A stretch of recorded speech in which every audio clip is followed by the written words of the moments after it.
The morning sun filtered through the large windows of Westside Market, casting long rectangles of light across the worn linoleum floor. Tyrell Jackson yawned as he clocked in for his shift. The familiar beep of the time clock, a sound he'd heard thousands of times over the past 3 years. He hadn't slept well the night before, staying up late to finish a business management assignment that was due by midnight. His eyes felt heavy, but his smile remained genuine as he greeted his coworker, Diane. "Morning, Di," he said, tying his green apron around his waist. "How's it looking today?" Diane, a woman in her 50s with salt and pepper hair pulled into a tight bun, shrugged. "Slow morning. Should pick up around lunch. Register 3's been acting up again." Tyrell nodded, grabbing a handful of plastic bags to restock his station. "I'll take 4 then." The market wasn't fancy by any means. The fluorescent lights buzzed overhead, and the faded sale signs from 3 seasons ago still hung in some aisles. But it was a cornerstone of the neighborhood, one of the few affordable grocery options within walking distance for many of the residents in this part of town. As Tyrell settled into his register, he glanced at his phone one last time before tucking it away in his pocket. A text from his mother reminded him to pick up milk on the way home. Another from his study group confirmed their meeting at the library later that evening. At 24, Tyrell balanced more responsibilities than most people his age. Part-time work, full-time school, and helping his mother with his younger siblings whenever he could. The first few hours of his shift passed uneventfully. A steady stream of the usual Thursday shoppers, young professionals grabbing lunch, mothers with toddlers in tow, and the occasional college student buying frozen meals and energy drinks. Tyrell greeted each one with the same warm smile and easygoing small talk that had earned him the informal title of favorite cashier among the regular customers. "You working all day, Tyrell?" asked Mr. Henderson, a retired teacher who came in every Thursday for the senior discount day. "Yes, sir, till 6. Tyrell replied, carefully bagging the man's items. "How's that granddaughter of yours doing at college?" Mr. Henderson beamed, pulling out his phone to show a recent photo. "Making the dean's list again. Takes after her grandfather, you know." Tyrell laughed, genuinely enjoying these small connections that made the job more than just scanning items and making change. Around 2 o'clock, the store quieted down.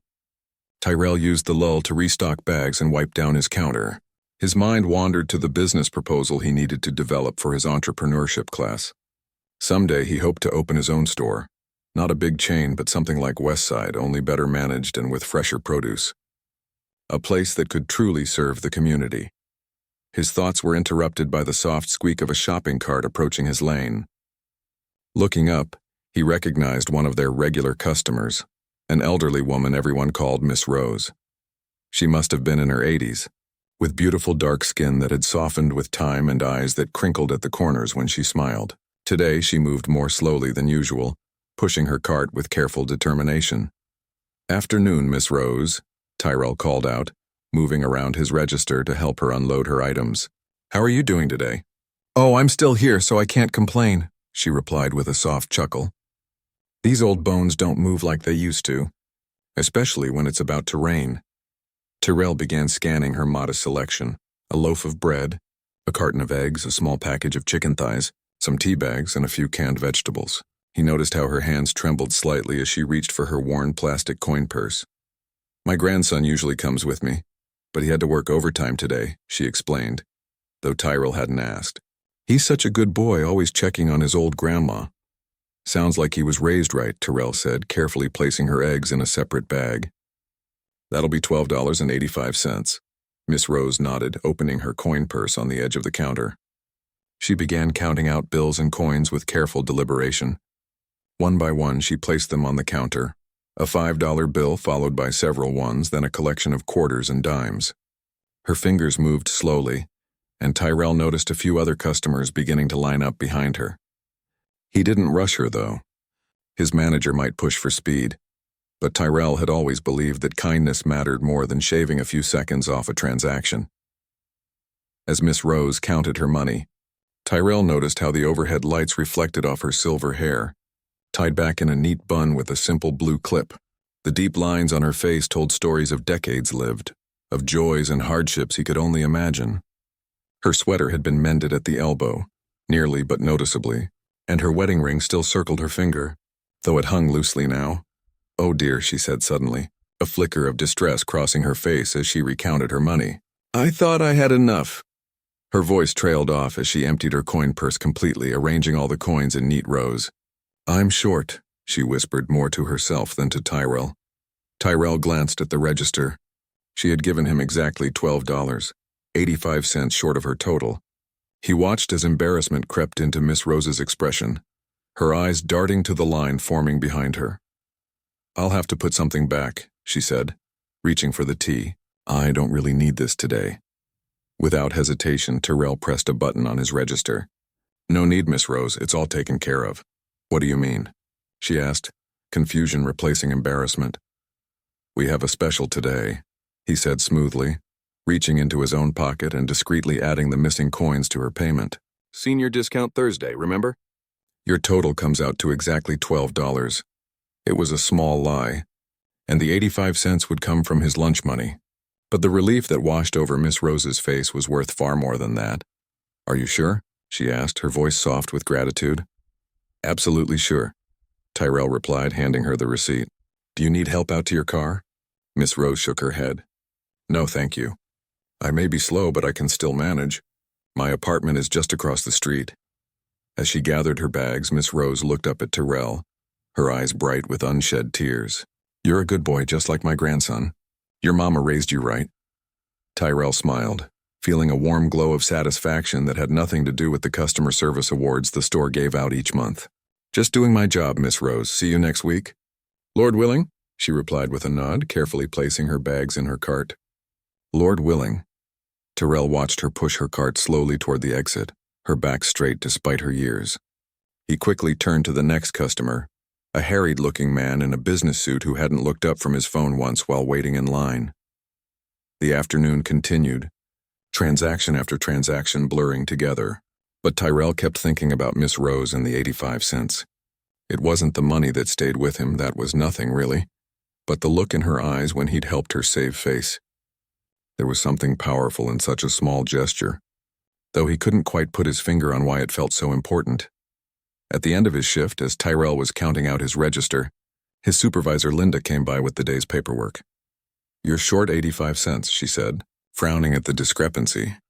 Tyrell nodded, pulling the coins from his pocket. Had a customer who was short. "I covered it." Linda raised an eyebrow but said nothing as he dropped the coins into the register drawer. This wasn't the first time, and they both knew it wouldn't be the last. In a different store, with a different manager, it might have been against policy. But Linda had seen enough of Tyrell's work to know he had good judgment. As Tyrell untied his apron and prepared to head to his evening class, he didn't think much more about the interaction with Miss Rose. It was just one small moment in a day full of routine transactions, a brief connection between two people across generations and experiences.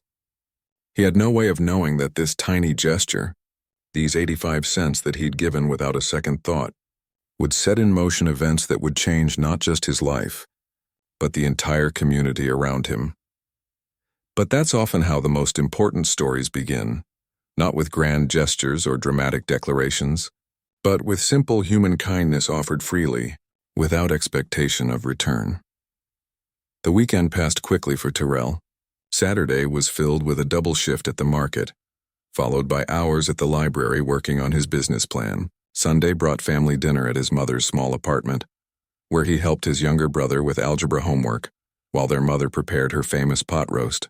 By Monday morning, the brief interaction with Miss Rose had faded to the back of his mind, just one small moment among hundreds in his busy life.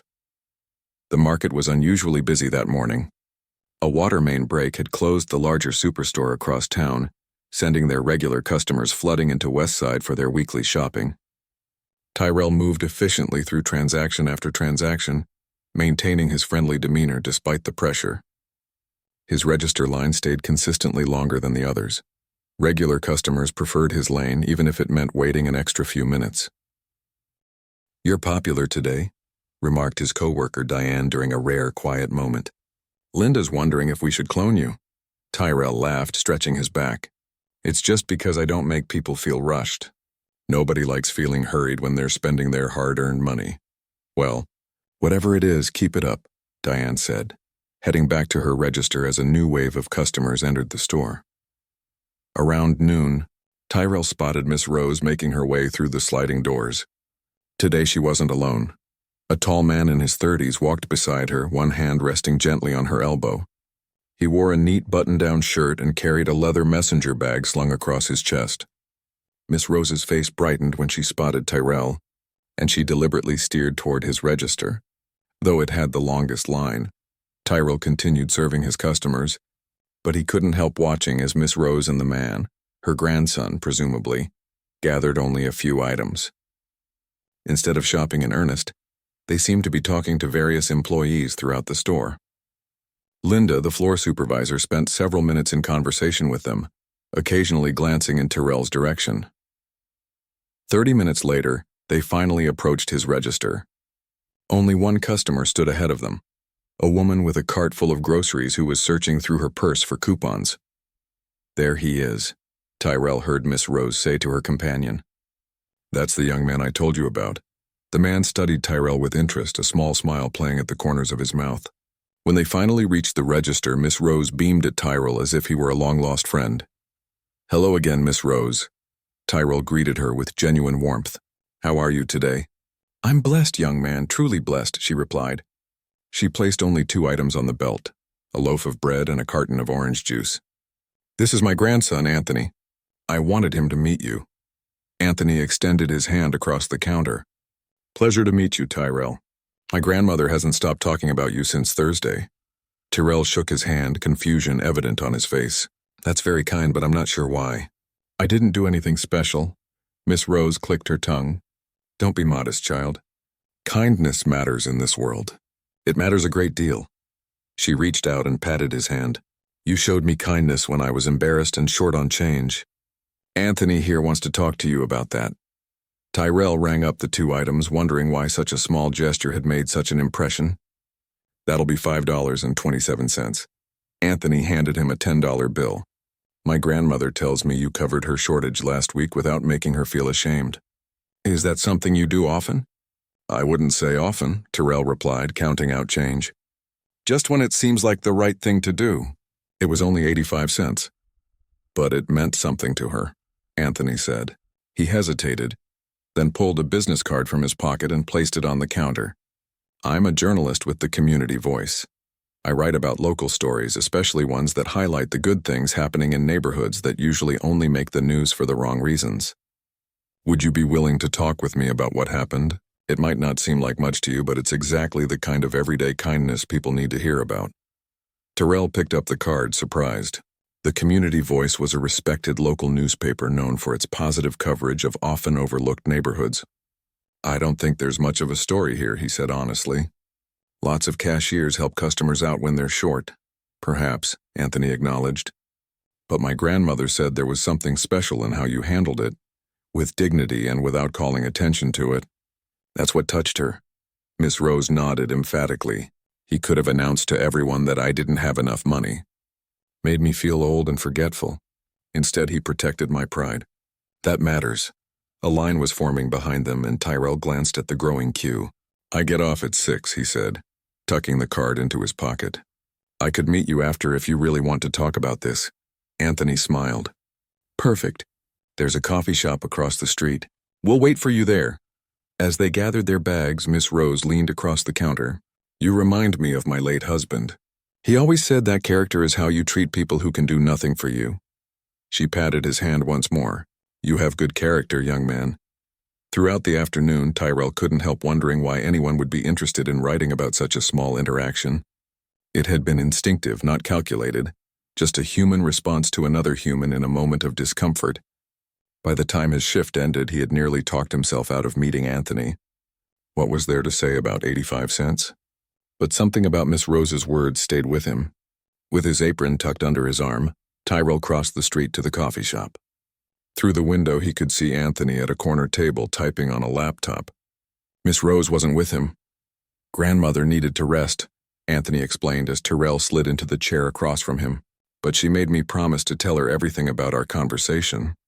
A waitress brought over 2 coffees. Anthony had already ordered for both of them. "Hope you don't mind. Figured you might need some caffeine after a long shift." Terrell accepted the cup gratefully. Thanks, but I still don't understand why you're interested in such a small thing. Anthony closed his laptop. Let me explain what I do. Most news focuses on the spectacular, the disasters, the crimes, the scandals. But I believe the real story of our community is written in small moments between ordinary people. The grandfather who teaches neighborhood kids to play chess in the park. The woman who plants flowers in abandoned lots. The cashier who quietly covers a shortage for an elderly customer. He leaned forward. These small acts of decency are happening all around us every day. They rarely make headlines, but they're the real foundation of community. I write about them because they remind us of our shared humanity in a world that often feels divided and cold. Terrell sipped his coffee, considering Anthony's words. I get that, but why me specifically? Like I said, cashiers do this kind of thing all the time. Maybe so, Anthony acknowledged. But my grandmother doesn't cry easily, and she had tears in her eyes when she told me about what happened. She said you made her feel seen and respected, not just helped. That's what caught my attention. For the next hour, they talked. Anthony asked questions not just about the interaction with Miss Rose, but about Tyrell's life, his studies, his family, his dreams of opening his own store someday. Tyrell found himself opening up about his mother's struggles raising 3 children alone after his father left, about working since he was 16 to help with bills, about his determination to finish college despite having to take classes part-time. You know, Anthony said as they prepared to leave, I came here to write about a simple act of kindness, but I'm finding a much richer story. Would you be comfortable if I expanded this a bit? Talked about your education goals, your work ethic? Tyrell hesitated. I'm not looking for attention or praise. I was just doing what felt right in the moment. I understand, Anthony replied, but stories like yours matter. They challenge stereotypes and show the resilience and compassion in communities that are often misrepresented. You don't have to decide now. Think about it, and I'll send you a draft before anything gets published. As they parted ways outside the coffee shop, Terrell felt a strange mix of emotions. There was discomfort at the thought of being written about, but also a quiet pride that his small gesture had meant so much to Miss Rose. He'd never considered that such a tiny action could ripple outward, touching others beyond that brief moment at the register. Walking home under the glow of street lamps, Tyrell remembered something his mother always said. Kindness costs nothing, but its value is beyond measure. Tonight, for the first time, he truly understood what she meant.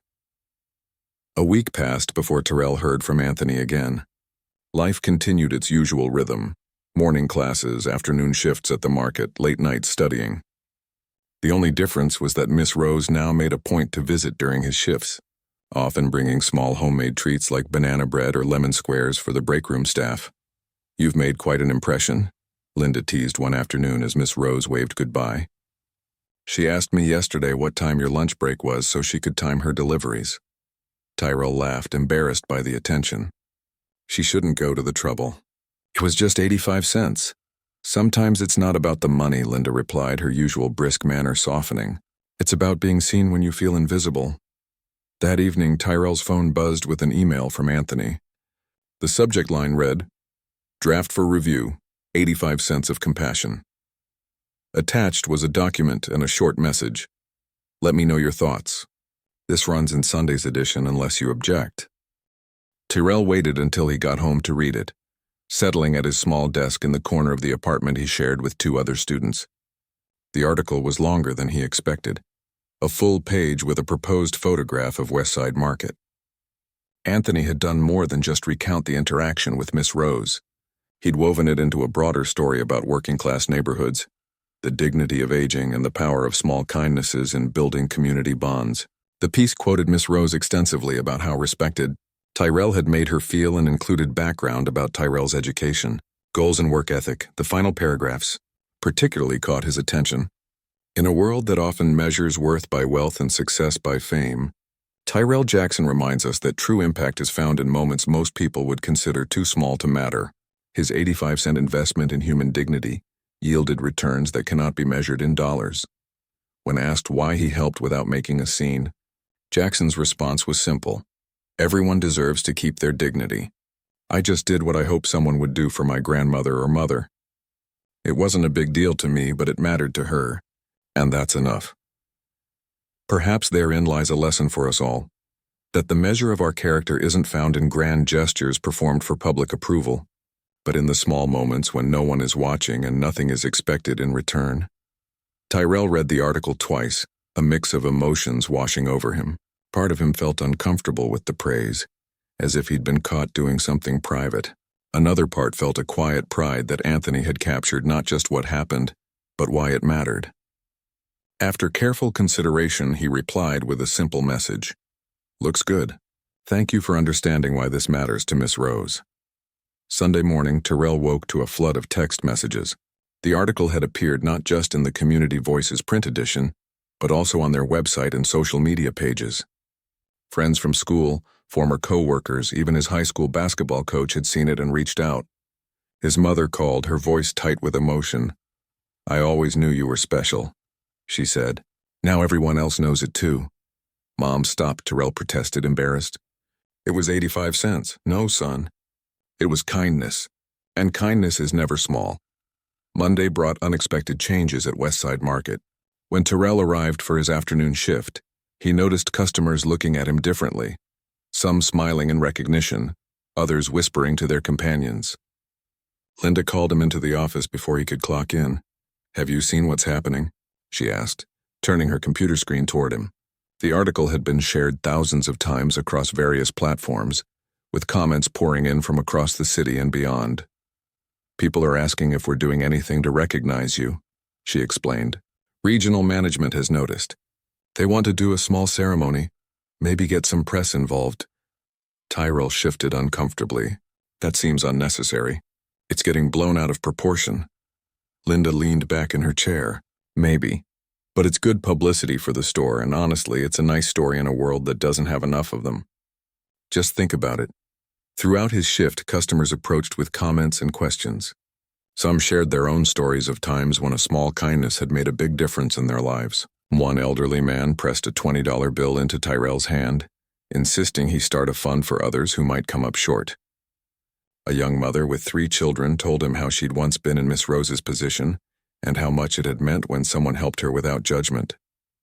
By closing time, Tyrell's head was spinning. What had begun as a simple human moment between him and Miss Rose had somehow transformed into something much larger than himself. As he walked home, his phone buzzed with a text from Anthony. "It's going viral. Local TV station wants to interview you both.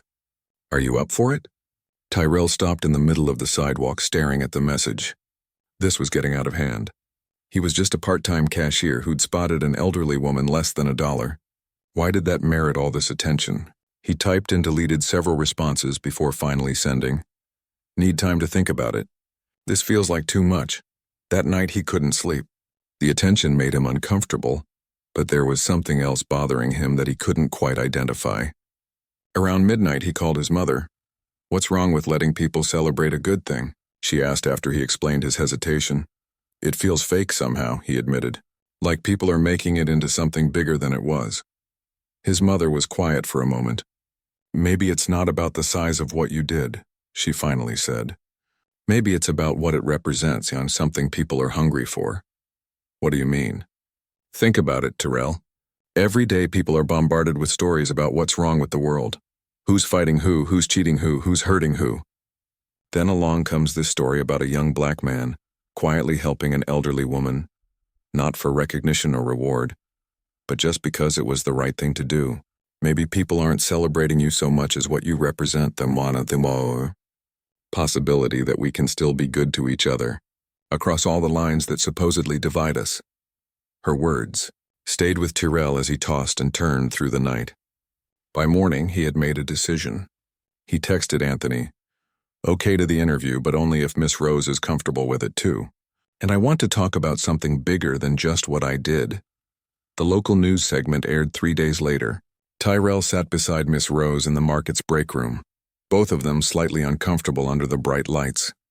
The reporter asked predictable questions about what had happened, but when she asked why Tyrell thought the story had resonated with so many people, he leaned forward. "I think we're all tired of feeling divided," he said. "We're told constantly about all these differences between us. Age, race, politics, money. But underneath all that, we're just people who need each other. Miss Rose needed 85 cents that day. Tomorrow I might need something else. That's community. Not just living near each other, but looking out for each other. Miss Rose reached over and patted his hand. This young man made me feel like I mattered, she added. Not like I was just some old woman holding up the line. In that moment, I wasn't invisible. The interview concluded with the reporter announcing that Westside Market had established a customer care fund where shoppers could donate to help others who might come up short. The store had seeded the fund with $850, a dollar for each cent in Tyrell's original gesture. What happened next surprised everyone. By closing time, customers had added over $3,000 to the fund. The regional manager called, asking Tyrell to help develop guidelines for how the fund would be used. 3 other grocery stores in the area called to ask about starting similar programs. A local business owner offered Tyrell a paid internship related to his business studies. That evening, as Tyrell helped Miss Rose to her apartment with her groceries, she studied him with wise eyes. You know why this has touched so many hearts? She asked as they reached her door. My mom thinks it's because people need good news, Tyrell replied. Miss Rose shook her head slowly. It's simpler than that. You saw me, really saw me when I felt ashamed. People spend their whole lives wanting to be truly seen. That's the real hunger in this world. Not for food or money, but for recognition of their humanity. She squeezed his arm. You gave me that, child. And now, through this story, you're giving it to others too. 2 weeks after the television interview, life at Westside Market had transformed in ways no one could have predicted. The customer care fund had grown to over $12,000, with donations coming in from across the city. Regular customers brought in spare change and dollar bills, while others mailed checks with notes about times they'd been helped by strangers. The store manager installed a glass jar at each register with a small sign explaining the fund's purpose. Short on change? We've got you covered. Want to help others? Leave what you can. Tyrell found himself unexpectedly promoted to Community Relations Assistant, a position created specifically for him that worked around his class schedule. Regional management had recognized an opportunity not just for good publicity, but for genuine community building. We've been in this neighborhood for 20 years, the district manager explained during a meeting with Tyrell, but we've never connected with people like this before. You've opened a door we didn't even know was there. The new role came with a small raise and fewer hours on the register, giving Tyrell more time for his studies. Part of his job involved helping other cashiers understand when and how to use the fund, ensuring people were helped with dignity rather than embarrassment. It's not about the money, he found himself repeating during a staff training session. It's about the way you make them feel in that moment. Nobody should leave here feeling ashamed because they came up short. One rainy Tuesday afternoon, Tyrell was working at Register 6 when a young woman approached with a sleeping toddler on her hip. Dark circles underlined her eyes and her clothes looked slept in. She placed a few essentials on the belt: milk, bread, diapers, and baby food. Rough day? Tyrell asked conversationally as he scanned her items. The woman gave a tired smile. Rough month. My car broke down and the repair bill took everything. I'm just trying to make it to payday. Tyrell nodded, continuing to scan. I hear that. My mom went through times like that when I was growing up. As he finished ringing up her purchases, she counted out crumpled bills and loose change, coming up nearly $7 short. Her face flushed with embarrassment. I thought I had enough, she whispered, glancing at her sleeping child. Can you put back the diapers? We'll manage somehow. Tyrell shook his head, already reaching for the small fund card they now kept at each register. That's what our customer care fund is for. No need to put anything back. Relief washed over the woman's face. I heard about this on the news. Is this the store with that cashier who helped the elderly lady? Tyrell smiled, scanning the fund card. That's us. It started small, but it's grown into something special. Thank you, she said, gathering her bags. I promise I'll come back and add to the fund when things get better. No pressure, Tyrell assured her. That's the whole point. We help each other through the tough spots. As the woman left, Tyrell noticed Miss Rose watching from the bakery section, a proud smile on her face. She came over when there was a break between customers. You've started something beautiful, she said, leaning on her cane. My church group was talking about it on Sunday. Pastor wants to know if you'd come speak to the congregation about community care. Tyrell laughed, shaking his head. I'm not much of a public speaker, Miss Rose. You don't need to be fancy, she insisted. Just tell them what you told me, that everyone deserves dignity.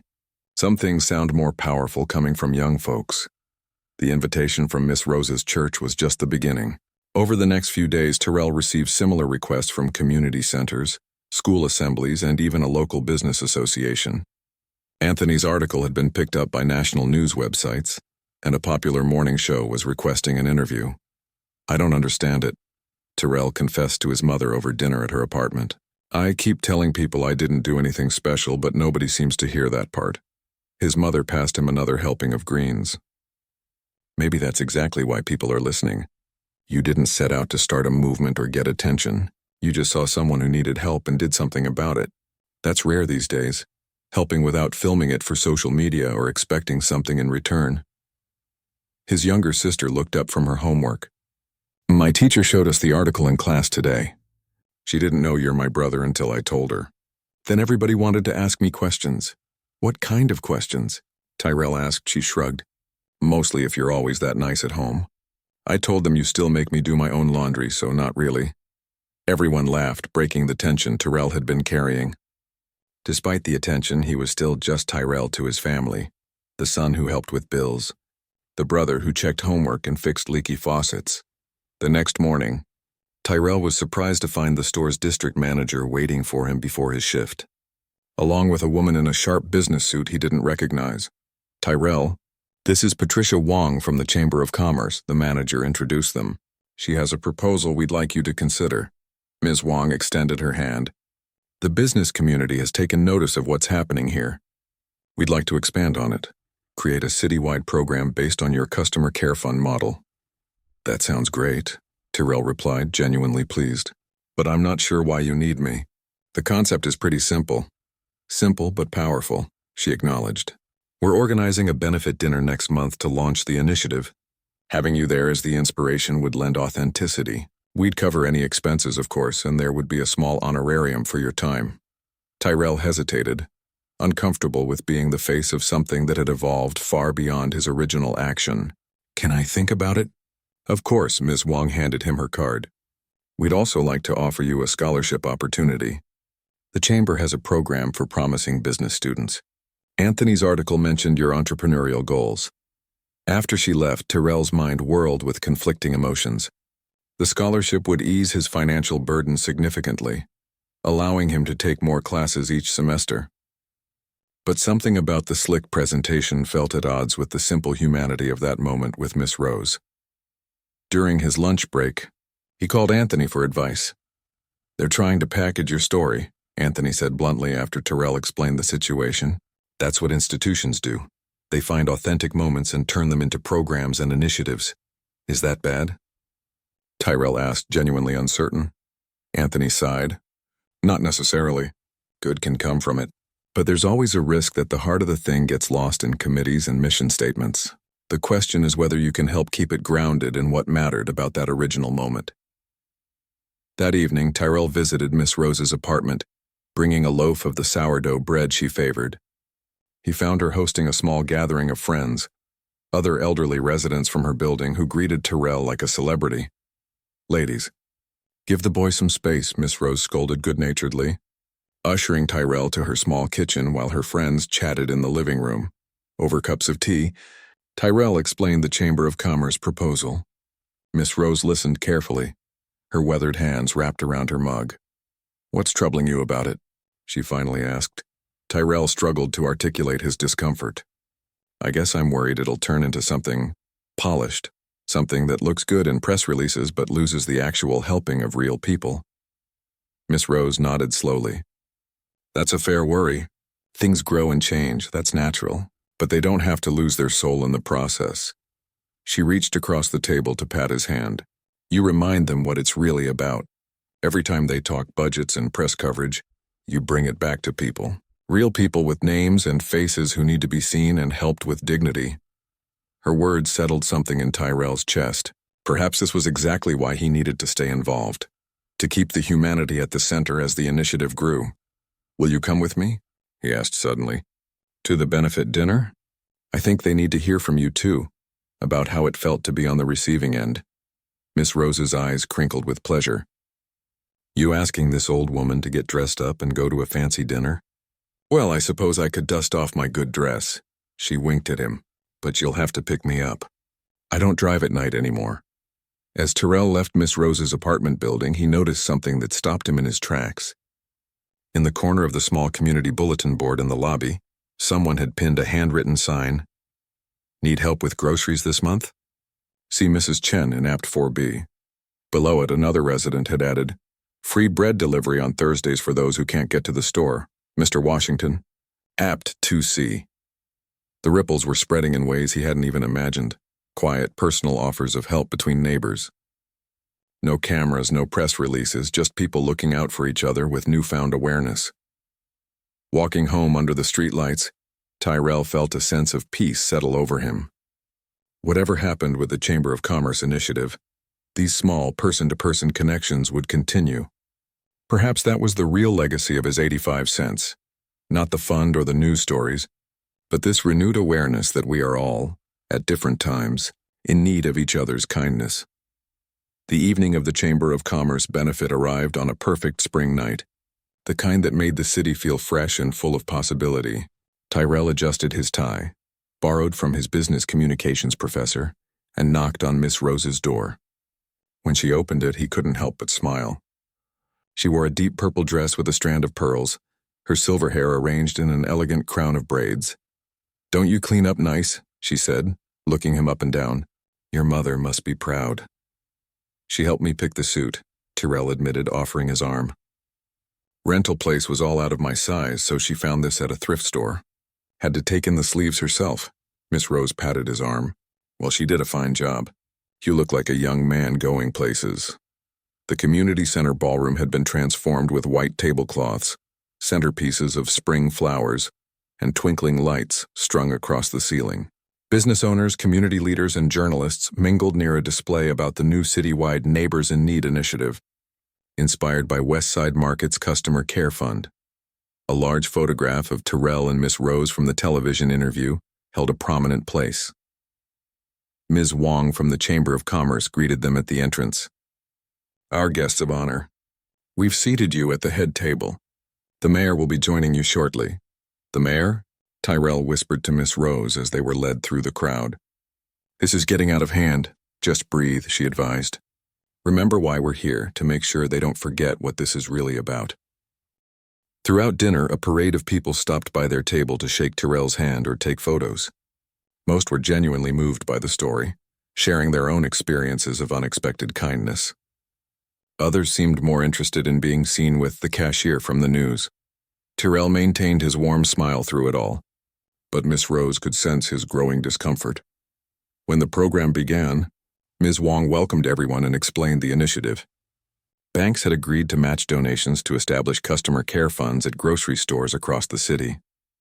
Business owners had pledged support for a community dignity project that would expand the concept to other everyday needs.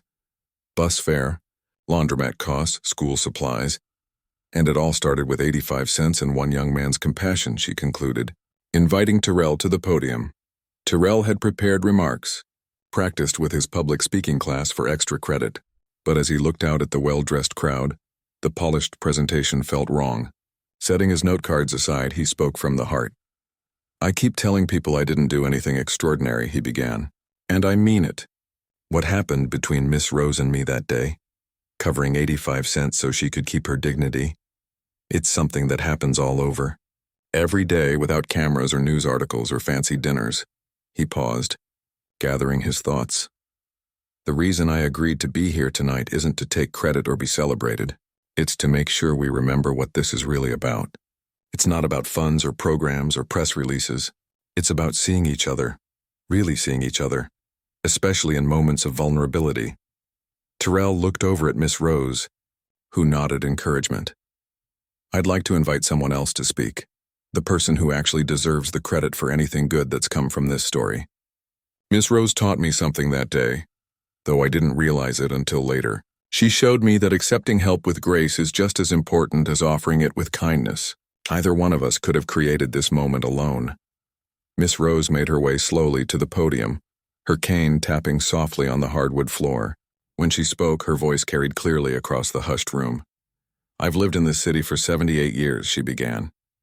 I've seen neighborhoods change, businesses come and go, people move in and out. But one thing that never changes is that we all need each other.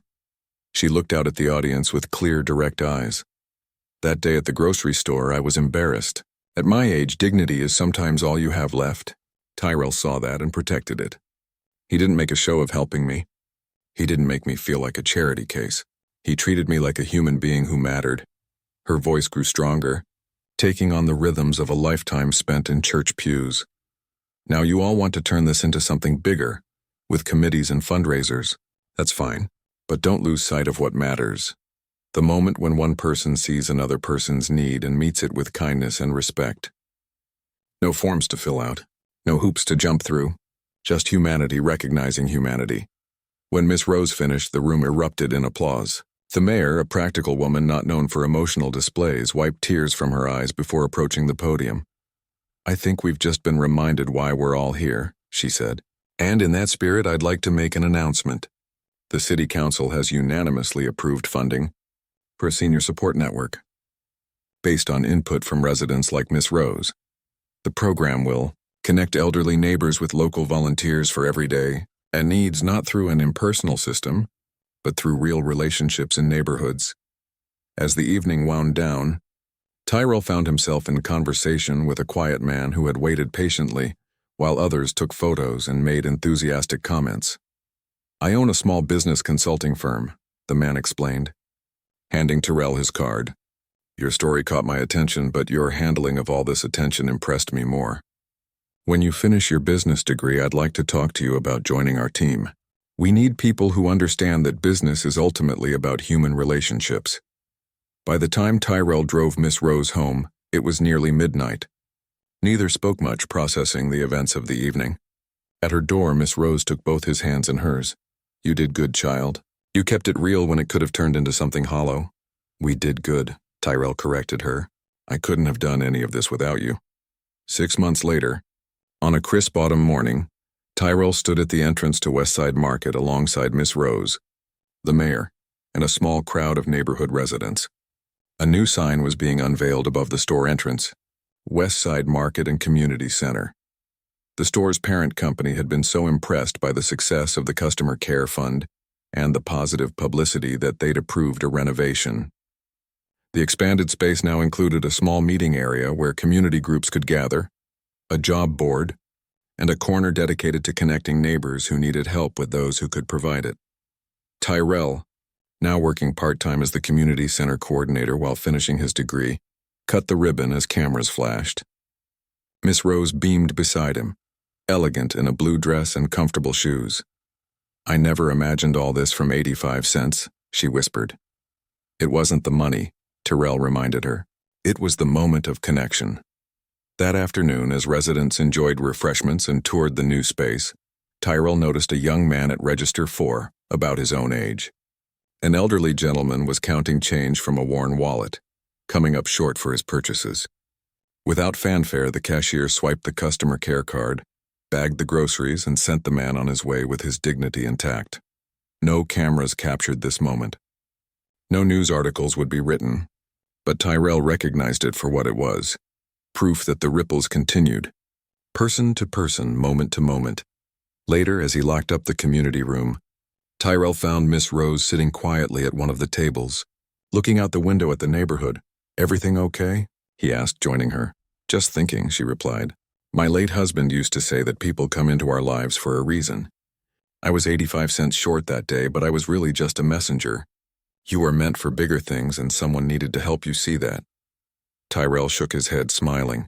I think we were both exactly where we needed to be, and I think we still are. As they walked out together into the golden afternoon light, the neighborhood around them seemed different somehow, not because it had physically changed, but because the connections between the people within it had grown stronger. Children played in the park across the street. Neighbors greeted each other by name. A community bulletin board overflowed with offers of help and notes of gratitude. And it all began with 85 cents, not because of the amount, which was trivial, but because two people had truly seen each other in a moment when it mattered.